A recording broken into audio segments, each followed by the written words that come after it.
IPhone എന്ന് പറയുന്ന സാധനം എനിക്ക് 1 ലക്ഷം രൂപ കൊടുത്ത് പെട്ടെന്ന് എടുക്കാൻ പറ്റില്ല, അല്ലെങ്കിൽ ഒരു EMI നമുക്ക് കിട്ടില്ല.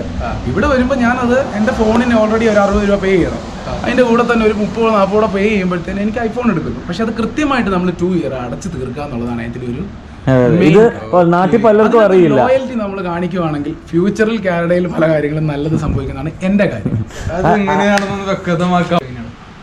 ഇപ്പം പാൻഡമിക്കിന് ശേഷം ഫുൾ ഓൺലൈനാണ്. അതിന് മുമ്പ് ഓരോ കോഴ്സുകൾക്കും ഓരോ ടൈം ടേബിൾ. അപ്പോൾ എൻ്റെ ടൈം ടേബിൾ എന്ന് പറഞ്ഞാൽ ഇച്ചിരി ഹെക്റ്റിക്കാണ്, ഞാൻ എടുത്ത കോഴ്സിൻ്റെ കാരണം. അപ്പോൾ അതിനിടയ്ക്ക് ഒരു 4 മണിക്കൂറൊക്കെ വർക്ക് ചെയ്യാൻ വലിയ ബുദ്ധിമുട്ടാണ്. കാരണം ചില കോഴ്സുകളെന്നൊക്കെ പറഞ്ഞാൽ ഇപ്പം ഹെൽത്ത് കെയർ ആക്ടിവിറ്റീസ് അതൊക്കെ എന്ന് പറയുമ്പോൾ രാവിലെ ഒരു 9 മണി മുതൽ 1 മണി വരെയൊക്കെ ഉള്ളൂ കോഴ്സ്, ക്ലാസ് അത്രയേ ഉള്ളൂ. അപ്പോൾ ആ 1 മണിക്ക് ശേഷം രാത്രി 11 മണി വരെ ഒരു റെസ്റ്റോറൻറ്റ് അടയ്ക്കുന്നവർ വരെ അവർക്ക് വർക്ക് ചെയ്യാം.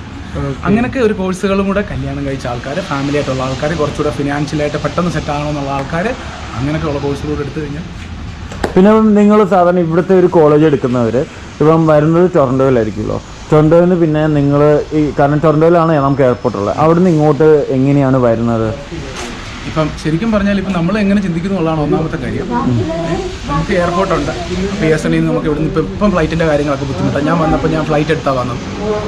ഫ്ലൈറ്റ് എടുത്ത് വന്നിട്ട് എയർപോർട്ടിൽ നിന്ന് പിക്കപ്പ് ഉണ്ട്. അതിനുശേഷം പിന്നെ ഇപ്പോൾ ഞാൻ മലയാളീസായിട്ട് ഇവിടെ വന്നതിന് ശേഷം ആൾക്കാർക്കൊക്കെ വണ്ടികളൊക്കെ ഉണ്ട്. റൈഡ് വിളിച്ചാൽ അവർ വരും, അതിൻ്റെ ഫെയർ ആയിട്ടുള്ള ചാർജസ് ഈടാക്കും, അവരെ വീട്ടിൽ കൊണ്ടുവിടും. അപ്പം അങ്ങനെയുള്ള ആൾക്കാരെ കോൺടാക്ട് ചെയ്യുകയാണെങ്കിൽ ഒരു കാര്യം, എയർപോർട്ടിൽ നിന്ന് വിളിച്ചിട്ട് എവിടെ പോകണോ അവർക്ക് അവിടെ ചെല്ലാം പെട്ടെന്ന് തന്നെ. പക്ഷേ 10 ദിവസം കഴിഞ്ഞ് ഇനി കുറച്ചുകൂടെ ആൾക്കാർക്ക് കഴിവുള്ളവരാ മിടുക്കുള്ളവരാണെങ്കിൽ അവർക്ക് എയർപോർട്ടിൽ നിന്ന് ബസ് കാണും. ബസ്സുണ്ട്, അവിടുന്ന് ബസ്സുണ്ട് ഇങ്ങോട്ട് നമുക്ക്. ബസ്സുണ്ട് പക്ഷെ അതിൻ്റെ ഒക്കെ ടൈമിങ്സ് ഒക്കെ ലിമിറ്റ്. പിന്നെ ആദ്യമായിട്ട് വരുന്ന ഒരാൾക്ക് ഭയങ്കര ബുദ്ധിമുട്ടാണ്.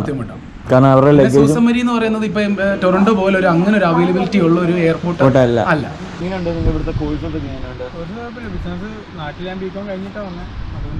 മെയിൻലി ബിസിനസ് അങ്ങനത്തെ കോഴ്സുകൾ ഏത് ബിസിനസ് ഒക്കെ എക്കണോമിക്സ് കഴിഞ്ഞവർക്കൊക്കെയാണ് ഏറ്റവും നല്ലത്? ബികോം അങ്ങനെയൊക്കെ അക്കൗണ്ടിങ് ബേസ്ഡ് ആയിട്ടുള്ളവർക്കാണെങ്കിൽ ബിസിനസ് കുറച്ചുകൂടെ എളുപ്പമായിരിക്കും. പിന്നെ അതുപോലെ തന്നെ മറ്റ് ഏതൊക്കെ കോഴ്സസ് ആണ് ഇവിടെ മെയിൻലി കൂടുതലും മലയാളം? ഇപ്പൊ നിങ്ങൾക്ക് കൂടെ ഒരുപാട് മലയാളം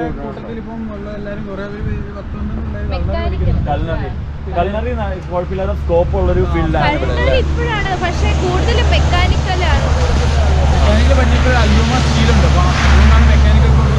ഇവിടെ അങ്ങനെ കമ്പനി ഉള്ളതുകൊണ്ട് ജോലി കിട്ടാനുള്ള എളുപ്പമുണ്ട്.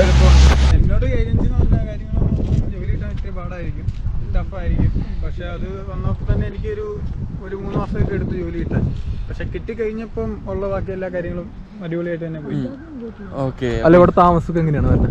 ഞാനാണെങ്കിൽ ഇപ്പോൾ ഇവിടെ താമസം ഞാൻ അങ്ങനെ സുക്കോളേൻ്റെ